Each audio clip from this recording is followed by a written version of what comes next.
રાજસ્થાનના પૂર્વ મુખ્યમંત્રી શ્રી અખિલ ભારતીય કોંગ્રેસ સમિતિના વરિષ્ઠ નેતા અને જેમના શાસનકાળની અંદર રાજસ્થાનમાં સર્વસમાવેશક વિકાસ થયો છે તેવા અશોક ગેહલોતજી આપની વચ્ચે ઉપસ્થિત છે। રાજીવ ગાંધી ભવન ખાતે તમામ પત્રકાર ભાઈ બહેનોનું સ્વાગત છે। આજની આ પત્રકાર પરિષદમાં વધુ સમય ન લેતા હું વિનંતી કરું છું સન્માનીય અશોક ગેહલોત સાહેબને કે તેઓ આજની પત્રકાર પરિષદને સંબોધન કરે। સન્માનીય અશોક ગેહલોત સાહેબ।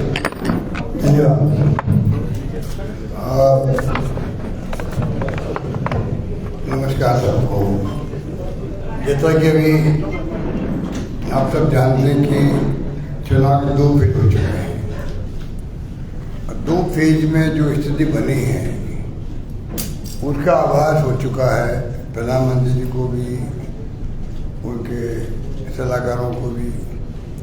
जो पूरी तरह जो टर्न लिया है चुनाव के अंदर वो आश्चर्यजनक है।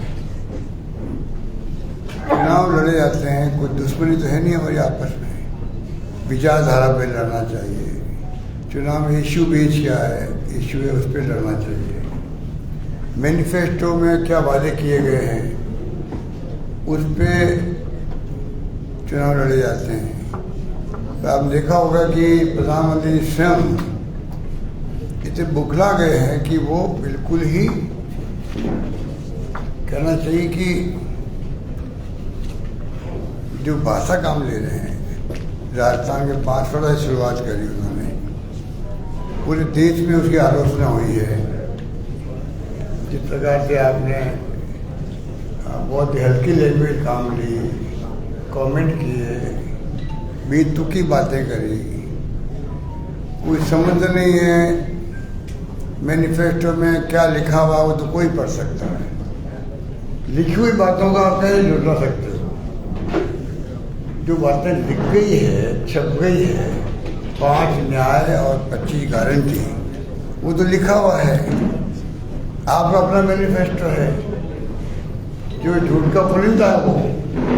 अगर उसमें दम होता तो आप पूरे मैनिफेस्टो जो बीजेपी का है उस पर आप बैठ देश को बताते हैं कि हमारे मैनिफेस्टो में ये हमारे देश के लिए वादे हम कर रहे हैं।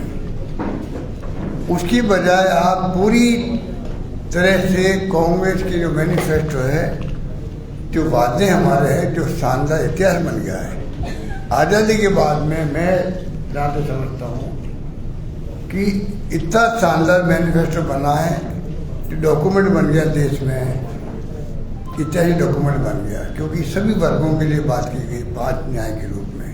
चाहे किसान हो, चाहे महिलाएं हो, चाहे नौजवान हो, चाहे दलित हो, हर वर्ग के लिए वादे किए गए, ठोस वादे किए गए।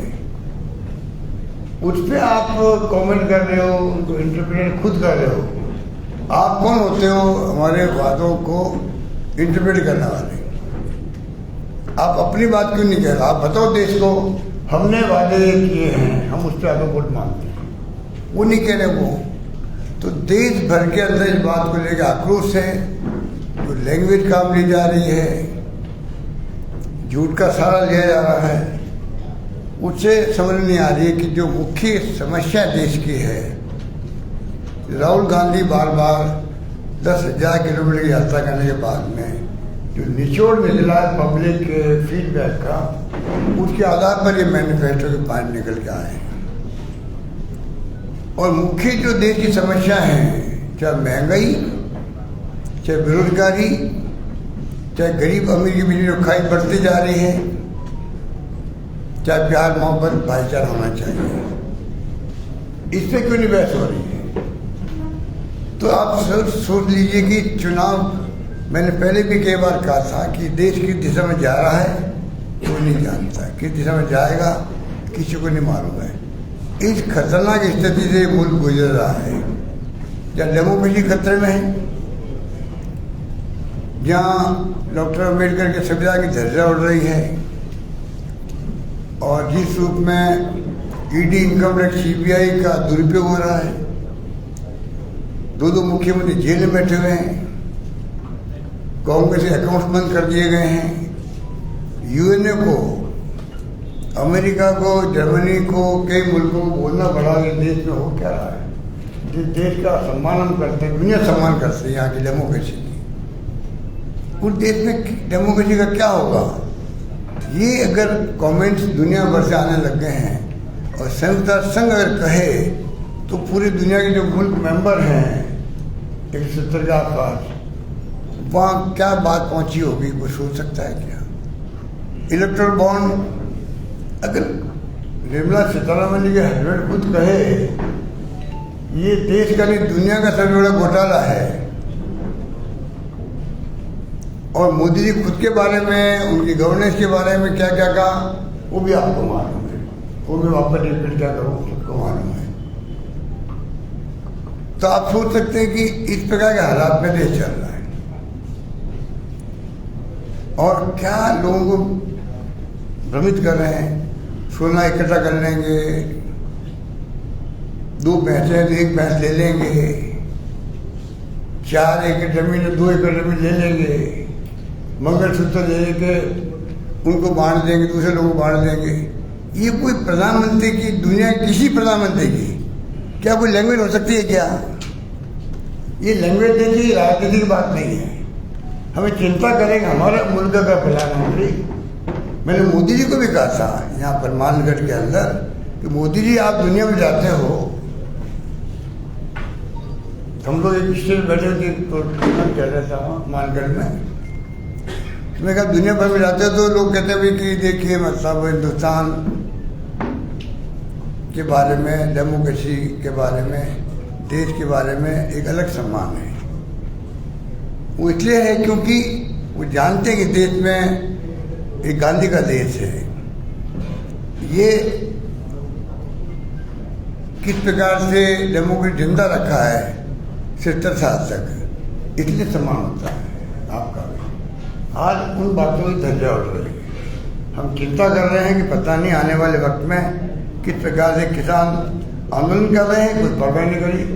600-700 किसानों को मरना कोई मामूली बात नहीं है, और कोई अफसोस नहीं देश के अंदर, कोई संवेदना नहीं, और आपने 1.5 साल तक उनको बैठा रखा, फिर वादा किया, फिर वादा खिलाफी करी।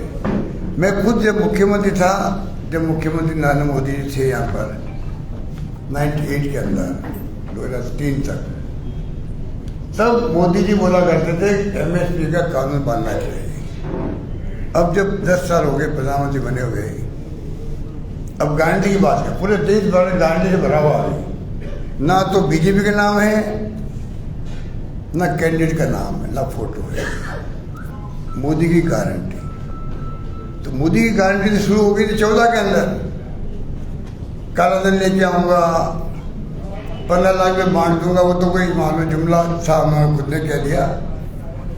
तो मुझे बताओ कि काला धन लेके आने की बात, अच्छे दिन आने की बात,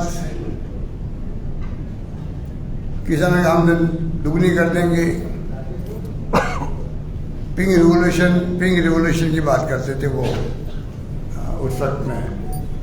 वो तमाम जो वादे उस वक्त में थे उनके, उन गारंटियों का क्या, वो भी गारंटी थी उनकी, वो भी गारंटी थी, उसका क्या हुआ है हम तो पूछते हैं। लोग कहते हैं अच्छे दिन हमारे तो जो पुराने दिन थे वो लौटा दीजिए। ये कमेंट गांव तक होने लग गया है। तो मैं आपको कहना चाहूँगा कि अग्निवीर है, एक मजाक बना रखिए, 18 साल का नौजवान जाए, 22 साल का निकल जाए, ये कहाँ की समझ आ रही है? 22 साल हत्या करना सीख जाएगा, वो बेरोजगार होगा तो क्या होगा देश के अंदर? तो ये तमाम बातें क्या इतनी कम हैं। मैं तो खाली मुख्य बातें आपसे शेयर कर रहा था, जिससे कि मैं आपसे गुफ्तगू कर सकूँ कि किस प्रकार से आज जो हालात हुए हैं जो आपके सामने, और मेरे समझ में नहीं आ रहा कि प्रधानमंत्री 2 भैंसे हैं, 1 भैंस ले लेंगे, कहाँ की थोड़ी लगे आ गए। ये भैंस कैसे याद आ गई, मैं पूछ रहा था मोदी जी से, आपको भैंस क्यों याद आए, उसके पीछे क्या राज है? भैंस के उदाहरण आपने क्यों दिया, मंगलसूत्र का उदाहरण दे दिया आपने। तो आपको अगर ये भ्रम है कि ये इस प्रकार से पब्लिक जो है मैसेज ले लेगी मेरा, वो टाइम गया। अब आपका टाइम की उल्टी गिनती शुरू हो गई है। चुनाव आप नहीं जीतने जा रहे हो, हर राज्य में स्थिति बदल रही है, अंडरकरंट चल रहा है इंडिया गठबंधन के बारे में। मुझे लगता है, मैं राजस्थान से आया हूँ, मुझे लगता है कि अंडरकरंट चल रहा हो, राजस्थान में अंडरकरंट चल रहा है। और 2 इकाई में अगर आंकड़ों में हम जीत के आए तो आश्चर्य नहीं करना चाहिए। ये बात मैं कहना चाहता हूँ। धन्यवाद। एक मिनट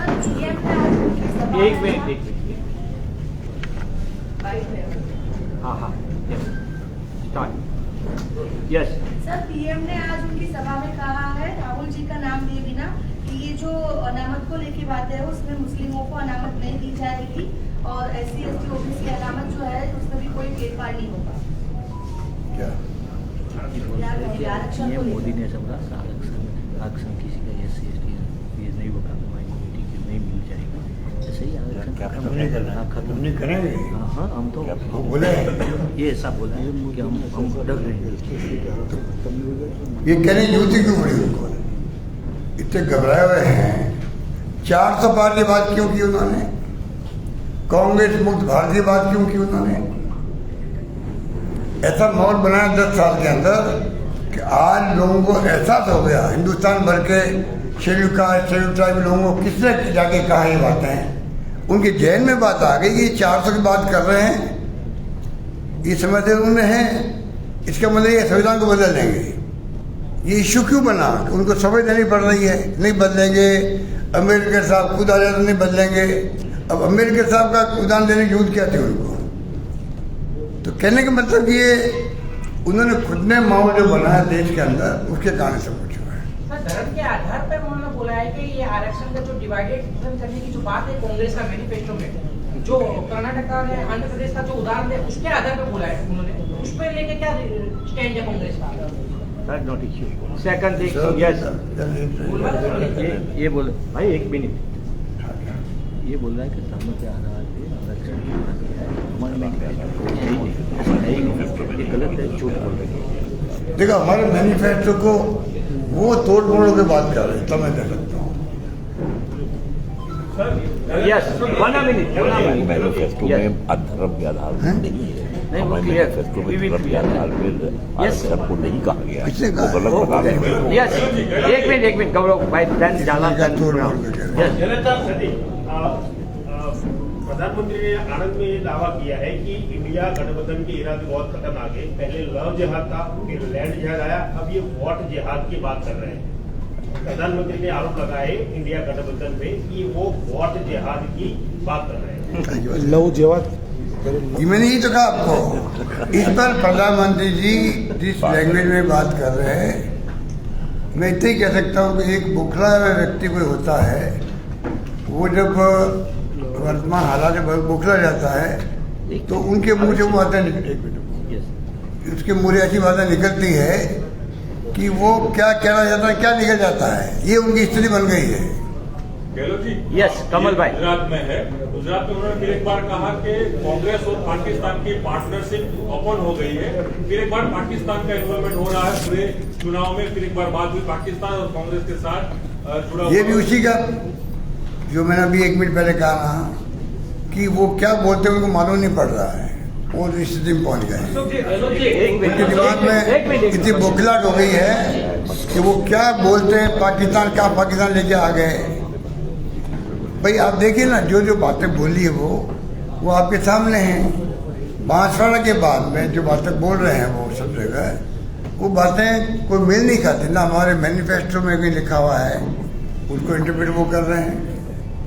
वो धर्म के नाम पे राजनीति करना चाहते हैं, हम विकास के नाम पे बात करना चाहते हैं। बात ये है, हम चाहते हैं कि जो इश्यू है महंगाई का है, बेरोजगारी का है, आप इसी पे बात करो हमसे। वो बहस क्यों नहीं करते अपने मैनिफेस्टो, हमारे मैनिफेस्टो। अगर उन्हें हिम्मत है तो मैं चैलेंज करता हूँ बीजेपी को कि उनका मैनिफेस्टो हमारा मैनिफेस्टो उस पर देश में बहस हो जाए। यस कमल। जी 2 चरण का इलेक्शन खत्म हुआ, पहले जो परसेंटेज आए थे उसके बाद 11 दिन के बाद जब परसेंटेज आए तो वो परसेंटेज बढ़ा के 6 या 7% बढ़ा के परसेंटेज आए, उसमें आपका क्या वोट का जो सीर हुआ था 6% बढ़ गया 11 दिन में।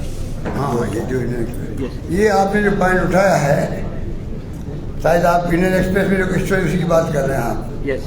ये चिंता का विषय होना चाहिए। कांग्रेस ने उसको प्रोटेस्ट भी किया है, हम भी प्रोटेस्ट करें राजस्थान के अंदर, क्योंकि ये इलेक्शन कमीशन, जैसे मैंने कहा ईडी, इनकम टैक्स, सीबीआई, उसी ढंग से इलेक्शन कमीशन भी जो है जिस दबाव में काम कर रहा है वो पूरा देश देख रहा है, पूरा देश देख रहा है। वरना बांसवाड़ा के भाषण के बाद में अगर इलेक्शन कमीशन निष्पक्षता चलता तो प्रधानमंत्री पर कम से कम 7 दिन के लिए कैंपेन के लिए रोक लगा सकता था। इतना खतरनाक वो स्पीच थी उनकी। अगर ज़्यादा कुछ नहीं भी करते मान लो तो कम से कम 7 दिन के लिए रोक लग जाती कैंपेन करने में। तब भी जो है एक मैसेज अगर दुनिया भर के अंदर इलेक्शन कमीशन निष्पक्ष होकर काम कर रहा है।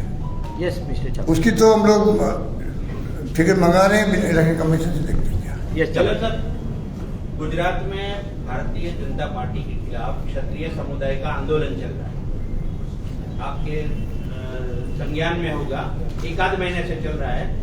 कुछ सीटें राजस्थान में भी उड़े लगते हैं। क्या परिस्थिति है गुजरात में बीजेपी के खिलाफ एक क्षत्रिय समुदाय का आंदोलन, और राजस्थान में इसका क्या असर दिख रहा है? कुछ चरण के चुनाव वहां भी बाकी हो। देखिए, इसका असर खाली क्षत्रिय समुदाय में नहीं है, थोड़ा ज़्यादा कम जो है सभी समुदाय में होता है। अगर आप ऐसी कोई कमेंट करो जो एक समाज को, एक जाति विशेष को हिट करे, तो उनके लिए तो तकलीफ ही है, वो तो गुस्से में ही है। वो आपके यहाँ भी बहुत भयंकर आंदोलन चल रहा है, ये लोग मीटिंग नहीं कर पा रहे। इनकी ऐसी दुर्गति हो गई है, इनके कार्यकर्ता, इनके नेता गांव में कैंपेन करने चल रहे हैं कि हमारा विरोध नहीं हो जाए। और जहाँ अमित शाह जी जाते हैं या पीएम जाते हैं, वहाँ पुलिस फोर्स की एक्स्ट्रा फोर्स भेजी जाती है। इस डर के माहौल में आज कैंपेन क्यों हो रहा है? रूपाला जी को लेकर तो हो रहा है, और ये जिद है कि हम इसको विड्रॉ नहीं करेंगे। अशोक जी, जैसा आपने बताया कि राजस्थान में अंडर करंट है और ये बात कुछ अलग रिजल्ट भी आ सकता है, गुजरात में क्या खाता खुलेगा सर ये लोकसभा चुनाव में? गुजरात में नतीजा कैसा हो सकता है? तो अंडर करंट वो तो आप बताइए, आप लोग यहाँ पे गाँव जाते हैं, कितनी मेहनत करते हैं हमारी तरह। आप भी तो, हम राजनीति में, आप भी तो पत्रकार को भूमिका कम नहीं होती राजनीति के समाज के लिए। जी, कांग्रेस अमेठी और रायबरेली के लिए उम्मीदवार अभी तक घोषित नहीं किए हैं। राज बब्बर ने आज कहा कि अमेठी और रायबरेली के उम्मीदवार वो आप पता नहीं कर रहे। देखिए, कुछ बात ऐसी होती है हो गया जो बड़ी पार्टी छोड़ना चाहिए। जालिया जी, ये बीजेपी का मैनिफेस्टो में प्रजालक्ष्य कुछ है नहीं, कांग्रेस का मैनिफेस्टो अच्छा है, कांग्रेस का आइडिया भी अच्छा है, फिर भी लोगों के साथ कांग्रेस का कनेक्शन क्यों नहीं होता? या कांग्रेस की कमियां क्या है? कांग्रेस का मैनिफेस्टो अच्छा है, बीजेपी की मैनिफेस्टो कोई पब्लिक लक्ष्य नहीं है, तो भी ये लोगों तक पहुंचना में क्या क्या भी नहीं, ऐसा है, हमें लगता है ये आधा काम तो हमारा बीजेपी ने कर दिया है। आधा काम बीजेपी ने कर दिया, आधा काम मोदी जी ने कर दिया है। जब उन्होंने कमेंट किए मैनिफेस्टो पर, उन कमेंट को मैं नहीं दोहराना चाहूँगा, और जिस प्रकार से उन्होंने हमारी व्याख्या की मैनिफेस्टो की, तो लोगों ने, लाखों लोगों ने डाउनलोड किया उसको पहली बार, तो हमारा काम हो गया और गांव तक पहुंच गया। यस सिद्धार्थ साहब, ये बताइए कि चुनाव के दौरान जो 2 परिस्थितियां सूरत में निर्माण हुई और इंदौर में निर्माण हुई, जहां कांग्रेस के कैंडिडेट्स बैकआउट कर गए, मेरा प्रश्न आपसे सीधा ये है कि प्रलोभन देने वाला तो गलत है ही, पर जो प्रलोभित हो रहा है वो कितना गलत है? उसको लेकर के क्या आपको नहीं लगता कि एक कांग्रेसी कार्यकर्ता के अंदर एक हताशा का माहौल है कि चुनाव के पहले ही बैकआउट हो जा रहे हैं और मीडिया से बात भी नहीं कर रहे दिनों तक? क्या कहेंगे इसके ऊपर? आप क्यों? मैं ये कहना चाहूँगा पत्रकार मित्रों से कि हालात देशवासियों को भी आगे आना चाहिए। जो हालात बन गए देश के अंदर, जब हम कहते हैं डेमोक्रेसी खतरे के अंदर है, हम कहते हैं कि आगे चुनाव होंगे कि नहीं होंगे, मोदी जी जाएंगे, इसके मायने क्या है? इसके मायने यही है जिस प्रकार इन्होंने मॉडल अपनाया है, मध्य प्रदेश की शुरुआत करी, कर्नाटक, महाराष्ट्र में 50 करोड़ रुपए देकर के इन्होंने सगा तोड़ी है महाराष्ट्र के अंदर। ये जो सिलसिला शुरू हुआ है डेमोक्रेसी खतरे के बाद हम क्यों करते हैं? हम क्यों कहते हैं कि आगे चुनाव होंगे भी नहीं होंगे? इसलिए कहते हैं जो आप उदाहरण बता रहे हो इंदौर का या सूरत का, आप बताइए इससे बड़ी क्या गुंडागर्दी होगी, हॉर्स ट्रेडिंग होगी और दबाव होगा। अपना जो ये इंदौर वाला केस हुआ, आप 376 केस लगा दो उसके ऊपर, मतलब ये इनके प्रकार है। साम दाम दंड भेद की जो कहावत है, वो कहावतें लेके ये अपना रहे जिंदगी के अंदर, राजनीति के अंदर, जो खतरनाक है देश के लिए। अब अगर देश के लोग भी नहीं जागेंगे ना, तो सबको भी पश्चाताप होगा। कांग्रेस में परिस्थिति का निर्माण ना हो, इसके लिए क्या आपके विचार हैं? ये कोई बहुत बड़ी बात है। देखिए बात सुनिए, प्रलोभित हो रहे हैं। अरे तो आप देखिए ना, जब हॉस्टलिंग सरकारें दे रही हमारी, ये तो राजस्थान सरकार बच गई। आप सबको आश्चर्य हो रहा देश के लोगों को कि राजस्थानी गवर्नमेंट 5 साल चल कैसे गई। एक अटेम्प्ट हुआ, वो फेल हो गए। उसके बाद कितने अटेम्प्ट उन्होंने करने की कोशिश की होगी, हमने गिरने नहीं दी सरकार को। पर जो इनका रवैया है, पैसे के बल पे आप कुछ भी कर सकते हो। तो ये आप जो कह रहे तो एक उन्होंने हो गया, पर ये जो परंपरा डाली गई, पहली बार सुन रहे इस प्रकार से आपने इशारा किया है, बहुत खतरनाक परंपरा है। अब पैसे देके उम्मीदवार भी विड्रॉ करा लो, जब सरकार तोड़ सकते हो तो छोटी सी बात है। Thank you.